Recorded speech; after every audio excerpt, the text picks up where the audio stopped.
sinking of the Titanic in 1912 had sent a shockwave around the world. If this supposedly unsinkable ship could be lost on its maiden voyage, along with so many lives, suddenly the whole world appeared less secure.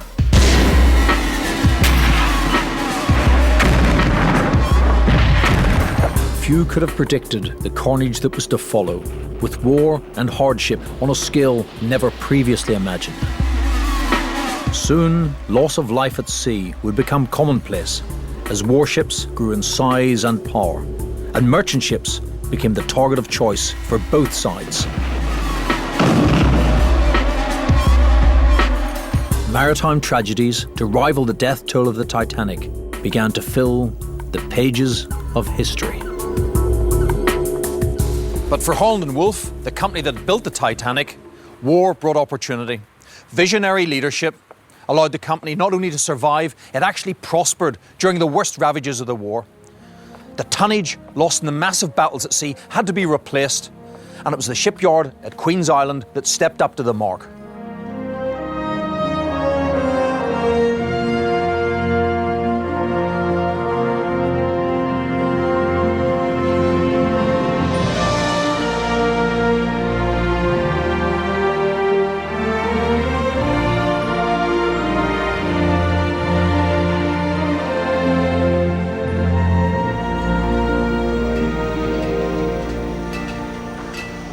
At the start of the 20th century, Holland & Wolff in the north of Ireland was officially the biggest shipyard in the world. Its close partnership with the White Star Line had brought success and prosperity beyond belief. As White Star battled it out with rival Cunard and other European lines, passenger ships had grown ever more massive, culminating in the Olympic-class liners, the largest ships in the world. But that had all changed now, as the sinking of the Titanic became the single greatest maritime disaster in history, and still the most talked about to this day. Just as the passenger companies battled for commercial supremacy in the Atlantic, so the real shipping arms race between the navies of Britain and Germany brought Europe ever closer to war. And in the same way that the largest passenger ships were due to the vision of just one man, Holland & Wolff chairman Lord Perry, so the mightiest warships owed their existence to one individual military thinker. Admiral John Arbuthnot Fisher, affectionately known as Jackie, was undeniably the greatest Royal Navy admiral since Lord Nelson. Indeed, his first ship was the HMS Victory, Nelson's flagship at the Battle of Trafalgar. Never the most conventional of men, Lord Fisher had an amazing ability for getting things done. And he demonstrated both qualities in abundance by walking around the Admiralty with a sign round his neck saying, "I have no work to do." But it was his first Sea Lord, in the years immediately preceding World War I, that Jackie Fisher was to exert his strongest influence. Fisher was determined to drag the ageing British fleet out of the Victorian era, and the Kaiser's rapidly expanding navy gave him just the excuse he needed. He scrapped many of the older ships, dismissing them as a miser's hoard of useless junk, too weak to fight and too slow to run away. In their place, he introduced his precious all-big gun warships, starting with the HMS Dreadnought in 1906. As well as 15-inch guns, these ships had the sheer locomotive force of massive steam turbine engines, but were built with lighter armour to offset the extra weight. Speed is armour, as Fisher put it. The German philosophy was different. With smaller guns and engines, their fleet sacrificed gun calibre and speed for the protection of much thicker armour. So, the Germans were geared up for close combat at sea, but the British still planned to keep their distance. Lord Fisher's strategy was well conceived, but the theory still had to be tested in anger. Meanwhile, the aftermath of the Titanic disaster was beginning to play out across the world. Britain's Board of Trade was severely criticised for failing to update its safety regulations as passenger liners grew ever bigger. The owners of the ship, the White Star Line, fared little better. Although no formal charge was brought against the company and it never had to pay out a single penny in compensation, it was privately criticised for disregarding the safety of its passengers. Chairman J. Bruce Ismay, branded a coward for taking a place in a lifeboat, was forced to resign. It was the beginning of the end for the White Star Line. For Holland & Wolff, there was surprisingly little negative effect, at least financially. Cleared of any blame, even praise for its workmanship, the shipyard still received payment for the Titanic. After all, as people in Belfast are still fond of saying, she was all right when she left here.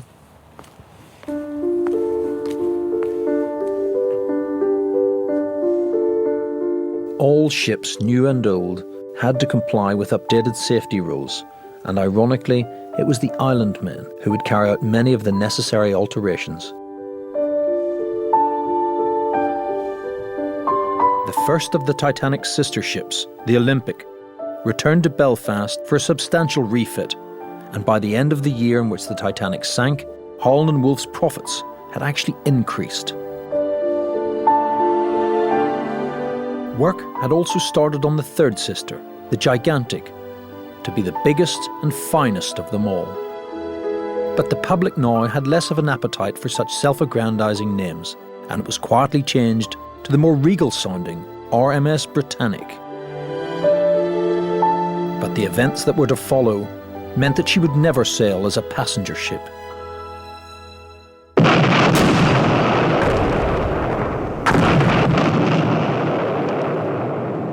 With the outbreak of the Great War, Germany soon demonstrated that not all of her naval efforts had been expended in developing surface warships. They had a new breed of craft, one that would prove even more deadly in this conflict and the next. Its name, of course, was the U-boat.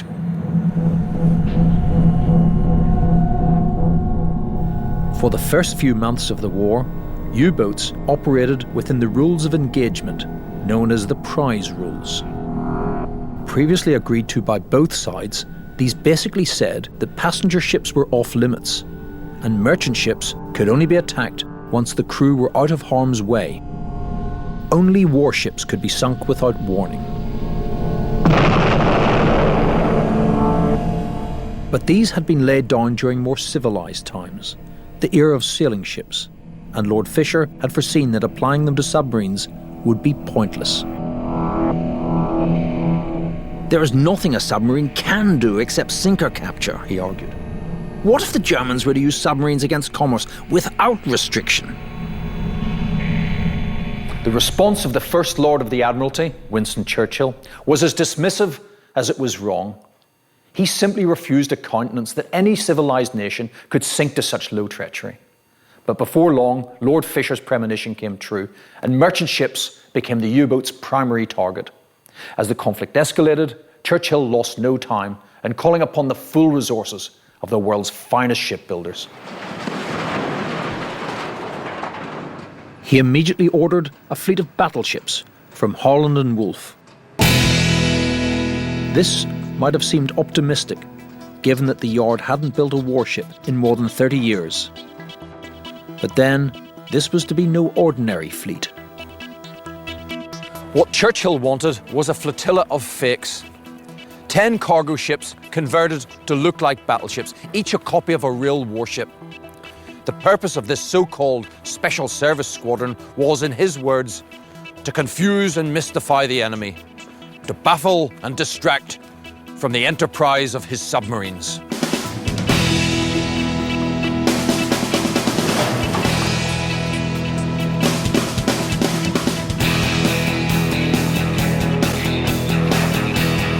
The order was soon increased to 14, and no fewer than 2,000 highly skilled craftsmen worked day and night to fashion turrets and guns out of wood, canvas, and whatever they could lay their hands on. The entire conversion from merchant vessels to battleships took just 10 weeks, and the results, frankly, rubbish. It's not that these ringers didn't look the part. Some of them actually were good enough to fool some of the enemy some of the time.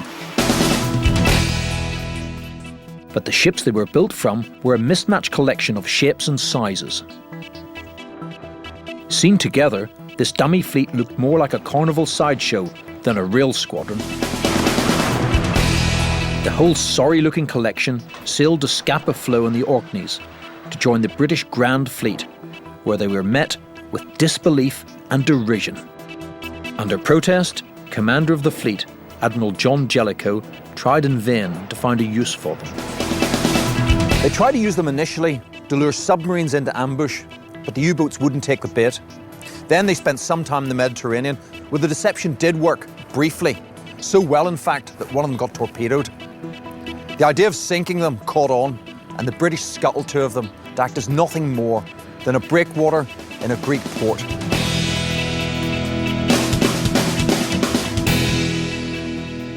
A few did successfully transport troops and supplies, but then they probably could have done this perfectly well without their cunning disguise, as sheep in wolves' clothing. By the middle of 1915, no one could find a practical use for the remaining fakes, and most returned to Belfast to be restored to their former glory.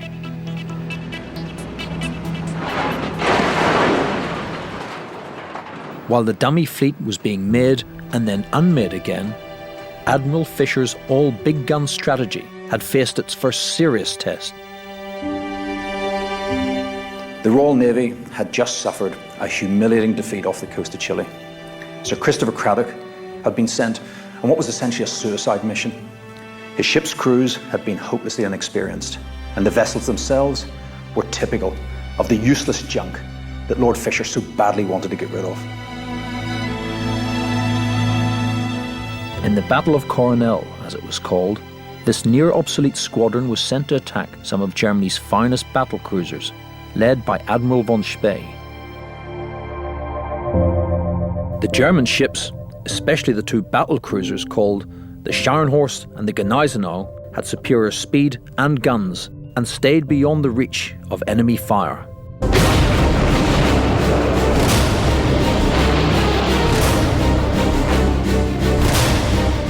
In a carbon copy of Fisher's proposed tactics, they simply blasted the British into defeat, its first in over a century. 2 Royal Navy ships escaped. The other 2 were lost, with nearly 1,600 crew, including Craddock. Determined to seek revenge, the Admiralty then sent 2 of its most powerful warships to the South Atlantic. There they rendezvoused with a host of other ships, including cruisers and armed merchantmen, anchoring in Port Stanley in the Falkland Islands in order to refuel. Blissfully unaware of this, von Spee made a fatal error on his return to Germany. He knew that Port Stanley was a vital British communications hub, and he believed it to be totally undefended, and so he resolved to attack.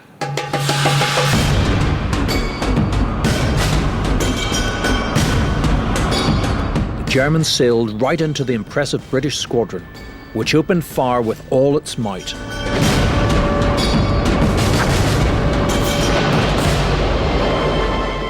Still unaware that he was up against some of the fastest warships in the world, von Spee tried to make his escape, but the faster British battlecruisers began to close the gap.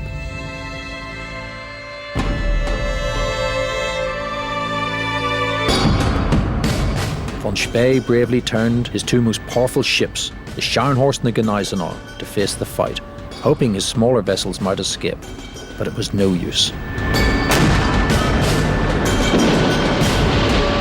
After a long-range battle lasting 4 hours, the 2 German battlecruisers were sunk, and the British went on to hunt down the rest. Revenge for the defeat at Coronel was complete, and Fisher was triumphant that his strategy had been vindicated.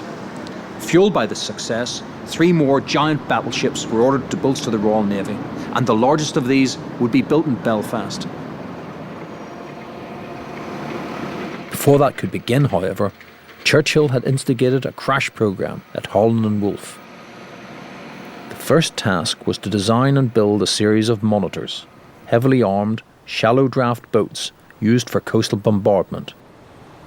This is the M33 Minerva, one of the very monitors ordered by Fisher and Churchill in 1915, and one of only 2 British warships from the Great War still around today, which is quite an achievement considering she was such a rush job. She was ordered in March, launched in May, and went into action in June, just 3 months from start to finish. Her first action was to support the British landings during the failing and ultimately disastrous Gallipoli campaign. The objective was to conquer the Ottoman capital of Istanbul, Constantinople as it was then, providing a safe passage through the strategically valuable Dardanelles Straits.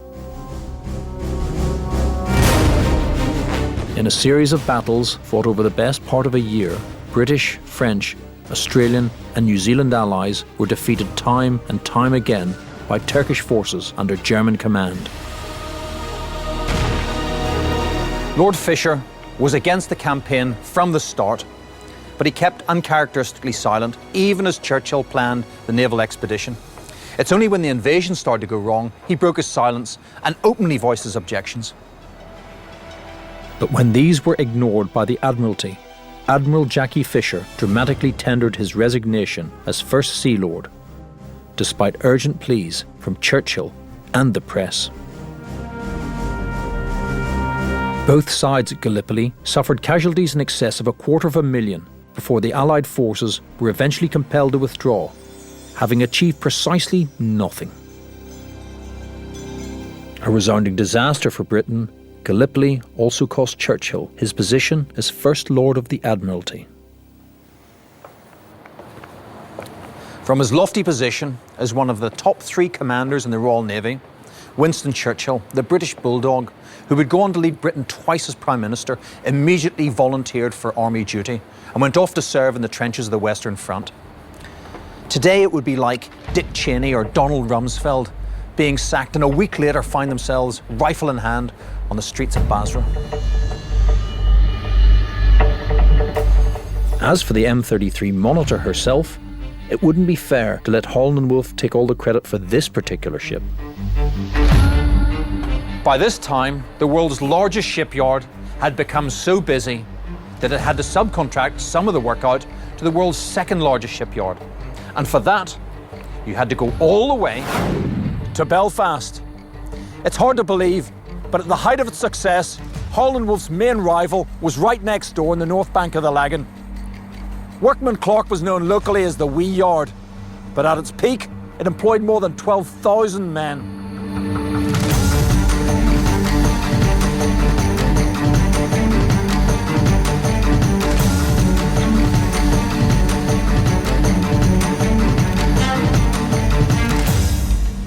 Founded in the late 1800s by 2 former Holland and Wolff apprentices, this was the very first shipbuilder to produce cold storage ships for preserving beef and fruit during transport.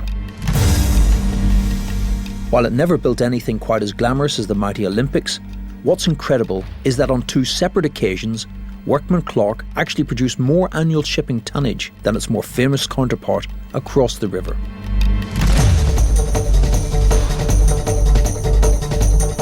They built ships for many clients, Cunard, dozens of smaller passenger lines in the British Admiralty, as well as jobs sent across from Holland and Wolff, including, of course, the M33 Monitor. Whatever small part this ship played in the Gallipoli operations, she survived that and the rest of the First World War. She also emerged unscathed from operations in Russia against the Bolsheviks and as a mine layer in World War II. It's hardly surprising she has a reputation as a lucky ship. But for some of the former luxury liners that had emerged from the peacetime Battle of the Atlantic, luck was in very short supply. By 1915, Kaiser Wilhelm II had declared the waters around Britain a war zone. Any ship found there faced sinking without warning, and Cunard's flagship, the RMS Lusitania, was to become one of the heaviest casualties of this unrestricted U-boat warfare. Having left New York's Pier 54 on the 1st of May 1915, the Lusitania was just off the south coast of Ireland, near Kinsale, en route to its first port of call in Queenstown. Her first-class passenger list read like a who's who of British and American society, and of the nearly 2,000 people on board, 129 were children. In the same waters, a U-boat commanded by Captain Lieutenant Walter Schweiger was making its way back to Germany, having just sunk 3 vessels in the Fastnet area.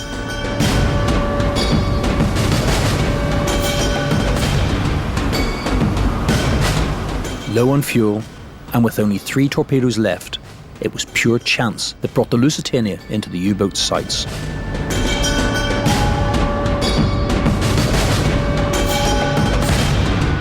Schweiger ordered the submarine to submerge and adopt battle stations, then give the command to fire. A single torpedo was launched.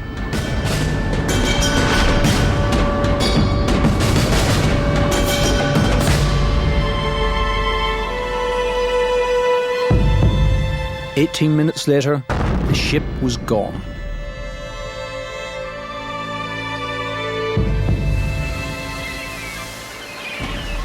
Over 1,200 people were lost, including nearly 100 children. Technically, the Lusitania was a legitimate target. She was a registered Naval Reserve vessel, and she was carrying military supplies in a declared war zone. Nevertheless, there was international outcry. Many neutral nations joined America and Britain in blacklisting Germany and calling for Schweiger to be tried as a war criminal. The dead included 128 Americans, and the single incident almost became the Pearl Harbor of its day.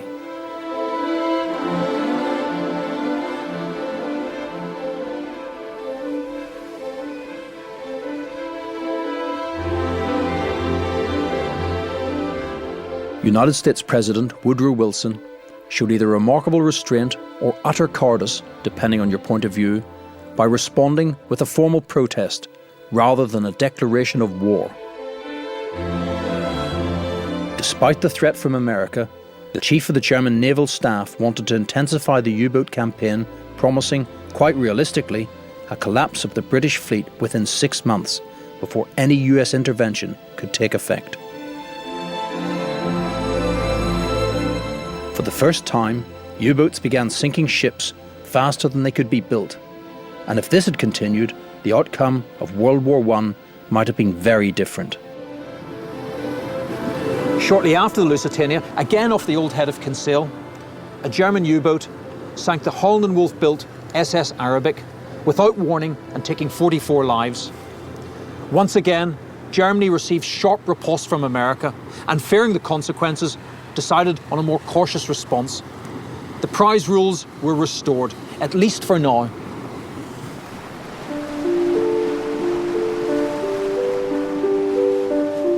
The third of the Olympic trio, now renamed the Britanic, was no less unfortunate. Like many of her kind, she was conscripted as a hospital ship to help with the huge numbers of casualties generated in the Dardanelles campaign. Unlike her sister ships, the Britanic saw no cheering crowds on her maiden voyage, even though she was the largest ship in the world and still would have been even if the Titanic had survived. Instead, she quietly set sail for the tiny Greek island of Lemnos in the Aegean Sea. Britanic may even have seen her sister ship there, also stripped of her finery and commissioned as a troop carrier. While the Olympic brought as many as 7,000 soldiers at a time to the fight, Britanic's job was to bring home the sick and wounded, taking 3,300 on her first trip back to England. Less than a year later, on just her 6th voyage, she was steaming down the narrow channel between mainland Greece and the island of Kea, with more than 1,000 crew and medical staff on board. At 8 a.m, the bulkhead doors had been opened as the staff were changing shifts. A few minutes later, Britanic was rocked by a huge explosion, struck either by a mine or a torpedo. Violet Jessup was a nurse's aide aboard the ship. Suddenly, there was a dull, deafening roar. 2 lifeboats were launched whilst the ship was still moving, with Violet Jessup in one of them. But as the boats were being lowered, they were sucked into the still-turning propellers and shredded to pieces. Unable to swim, she narrowly avoided death by jumping from the lifeboat, and so lived to tell the tale of the sinking of the Britanic. All the deck machinery fell into the sea like a child's toys. Then, she took a fearful plunge, her stern rearing hundreds of feet into the air until, with a final roar, she disappeared into the depths, the noise resounding through the water with undreamt-of violence. In less than an hour, having never carried a single fare-paying passenger, the second of White Star's ill-fated Olympic-class liners lay at the bottom of the sea. Fortunately, most people on board survived, but for Violet Jessup, it must have been a frighteningly familiar experience, because she had been a stewardess on board the Olympic under Captain Smith when it had collided with HMS Hawke in 1911, causing severe damage to both ships. And incredibly, she had been a stewardess on board the Titanic on its maiden voyage, making her the only person to survive all 3 catastrophes. Back in Belfast, work was now well underway on the first major warship to be built there. In May 1915, the island men had begun laying down the keel of HMS Glorious, a large flagship battlecruiser equipped with 4 15-inch guns, but classed as a light cruiser due to her relatively thin armour.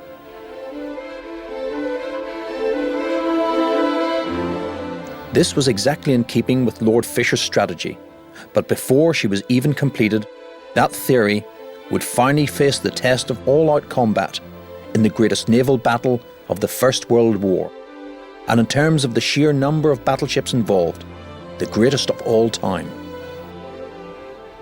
This is the light cruiser HMS Caroline, the only other British warship still around from the 1418 war. She wasn't built in Belfast, but she's been here as a Royal Navy Reserve training ship since 1924. But what makes her particularly special is that she's the only remaining surviving warship from one of the defining moments of the First World War, the Battle of Jutland.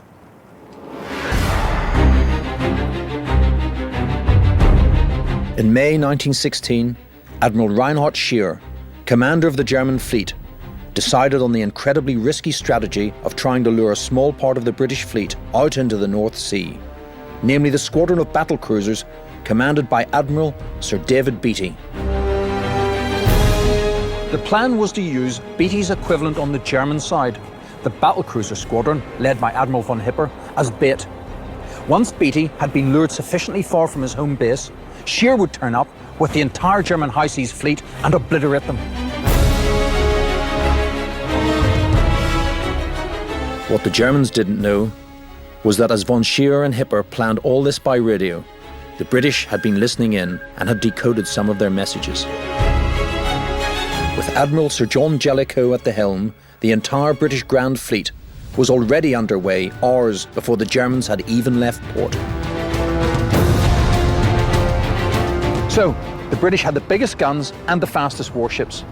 They also had a proven strategy, and this time, the element of surprise. So what could possibly go wrong? Well, nothing at first. Beatty's battlecruisers played their part perfectly. His ship sailed out from Scotland to chase Hipper's squadron, which then started retreating towards Scheer's waiting fleet. Instead of continuing to chase them into the trap, as the Germans expected, Beatty veered north, forcing the entire German navy to follow them right into the British Grand Fleet, turning the tables on the enemy, as the hunter became the hunted. But along the way, the impetuous Beatty lost the advantage of his bigger guns by attacking the Germans at too close a range.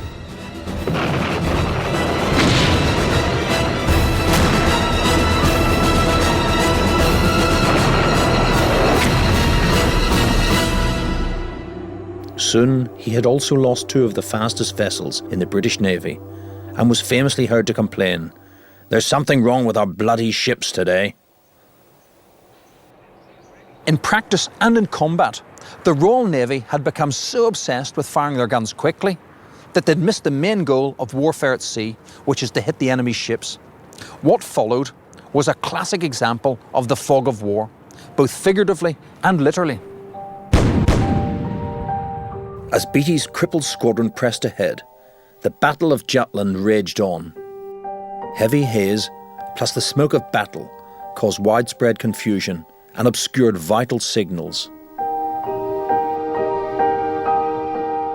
Through miscommunication from Beatty and plain bad intelligence, Jellicoe basically got lost and ended up too close to the enemy, again losing his key advantage. The German guns were more accurate and more reliable, easily blasting holes in the weaker British armour, and many of the British guns were simply too big for the decks they were built on, ripping apart their own ships with every shot fired. The Royal Navy lost 6,000 men and 15 of their finest ships, but remained powerful enough to survive. The German side was hit hard too, and von Scheer only escaped with the remainder of his fleet under the cover of night.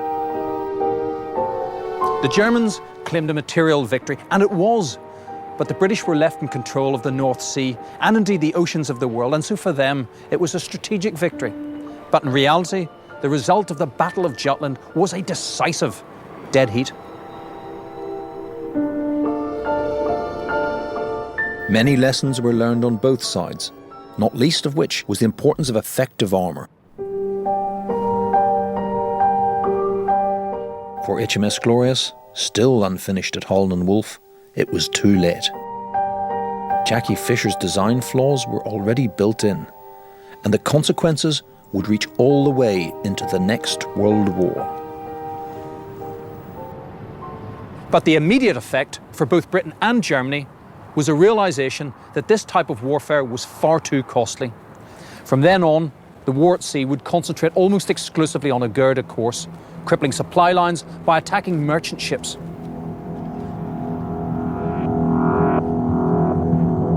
Growing ever bolder, Germany's U-boat campaign was now sinking 3 ships for every 1 produced. Ironically, it was this fact that would ensure Holland and Wolfe's success through these most difficult of times. Lord Perry had realised that the heavy losses at sea would have to be replaced, and initiated a massive expansion programme to accommodate a surge in production. Many of Holland and Wolfe's rivals diluted their workforce with unskilled labour, leading to friction over wages. But Perry stubbornly maintained the high standards of his excellent men, keeping them keen with bonuses and overtime.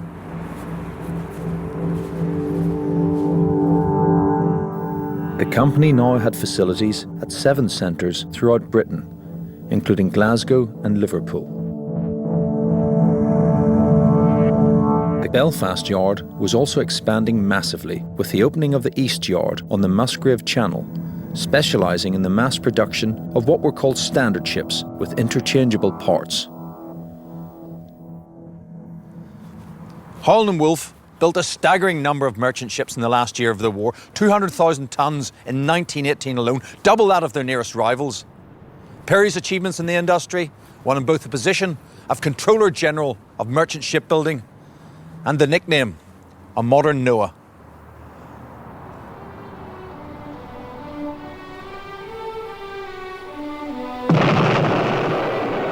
Shortly before the war ended, the last of Perry's Olympic liners had her chance to avenge the loss of her sister at the hands of the Germans.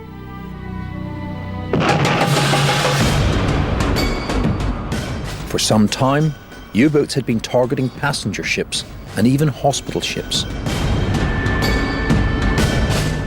When Germany issued a declaration making its unrestricted U-boat campaign official, it was the last straw for America, who entered the war on the 16th of April, 1917. Just 2 days earlier, the Olympic had re-entered service after being given a dazzle paint job and fitted with anti-submarine guns. She was given the job of carrying American troops to Europe, and on the 22nd of these voyages, as she entered the declared war zone of British waters, she spotted the German submarine, U-103. The Olympic fired first, but she was too close, and she couldn't press her guns enough, and so the shots went straight over the top. The U-boat responded by firing a torpedo, but that missed, and so the captain of the Olympic took it upon himself to ram the enemy submarine, cutting it clean in two. As a result, the Olympic became the only known merchant vessel to sink an enemy warship in the First World War. But if Holland and Wolff's former passenger liner was a resounding success in war, the same could hardly be said of its purpose-built battlecruiser, HMS Glorious. HMS Glorious only saw action once during this war. On the 17th of November 1917, along with HMS Courageous, she took part in a major operation off Heligoland Bight against German forces involved in minesweeping operations in order to clear a path for their all-important U-boats. The ships may have been called Glorious and Courageous, but the engagement was neither.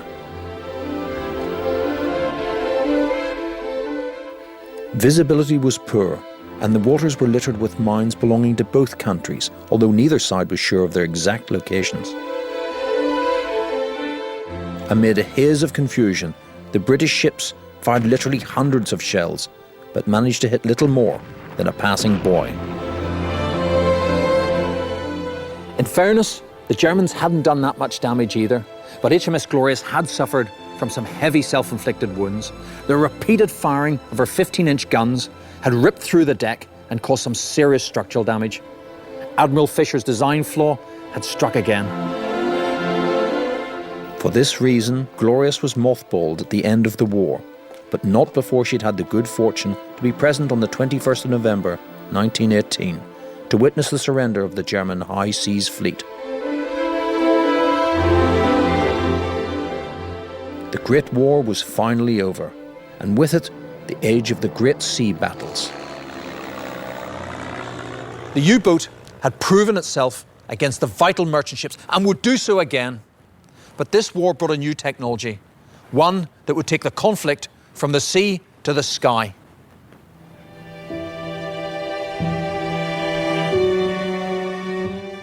The aeroplane was in its infancy in 1914, but by the end of the war, it had already progressed from a simple scouting tool to an effective fighting machine. The rise of the plane in both peace and war would eventually reduce the role of the great ships to mere bulk carriers, designed purely for function. More immediately, the end of the hostilities in Europe was just the beginning of Holland and Wolff's troubles. When the guns and bombs stopped, there was a price to pay, and the decades after the war would prove the hardest of all.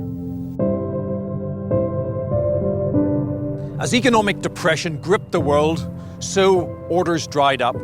Workers were laid off in their thousands, and the cranes and slipways of the world's largest shipyard stood silent. It looked like it was the end for Holland and Wolff. But history had other plans.